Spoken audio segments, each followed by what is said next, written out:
Hello everyone, it's me Clayton. I just finished watching Secret Invasion Episode 3. So now that we're halfway through the series when it comes to the Secret Invasion storyline that the MCU is going for, I'm starting to wonder if the Marvel humor should really just stop at this point. Especially since we're halfway through what's ostensibly a spy thriller game. Since there's very little spy work and very little thrills in what should be a really big turning point of an episode. Let's get to the story, shall we? The story here is that Nick Fury and Talos have to work together to take down this rogue Skrull who's planning on starting an airstrike that could essentially start World War III.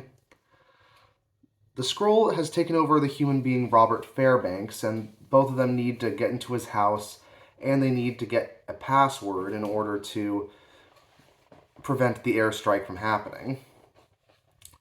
All while we also find that the woman that Fury was staying with is a Skrull herself, and on top of that, we also learn that Gravik's big plan involves giving the Skrulls superpowers, essentially creating Super Skrulls. And if the Super Skrulls sound familiar, that's also because they were in the Fantastic Four series as recurring villains. And the Super Skrull was also a playable character in Marvel vs. Capcom 3.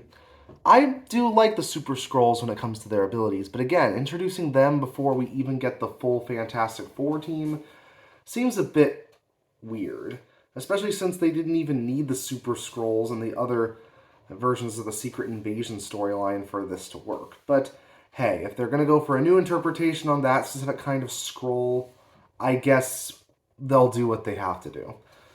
That's not my problem with the episode. My problem is the fact that the series really doesn't seem to know when to let the Marvel humor stop for once.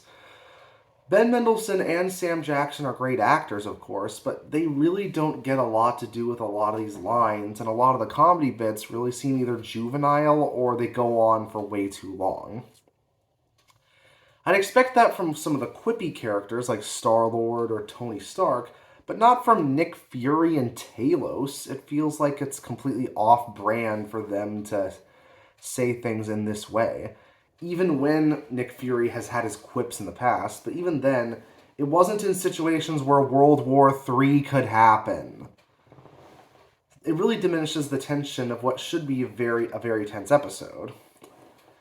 Even what happens to Gaia throughout the storyline doesn't really ratchet up any tension because we haven't gotten to know her that well throughout these first 3 episodes.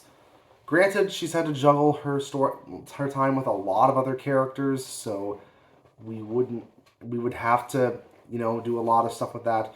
But at the same time, I really don't feel like I know her very well for a certain twist to happen at this point, for it to have any weight or meaning. Maybe that could have happened like in episode 5 or maybe the next episode, but here it just feels too early and reeks of desperation to try and get people to care about this story when it seems like it's not really working as well as most people thought it would, since we're, again, halfway through a 6-episode miniseries. Maybe the second half will fix things. Maybe it'll fire on all cylinders towards the end. But so far, it definitely feels like this is another meandering Marvel show when it shouldn't feel like that at all. But we'll see what happens next week. See you next time.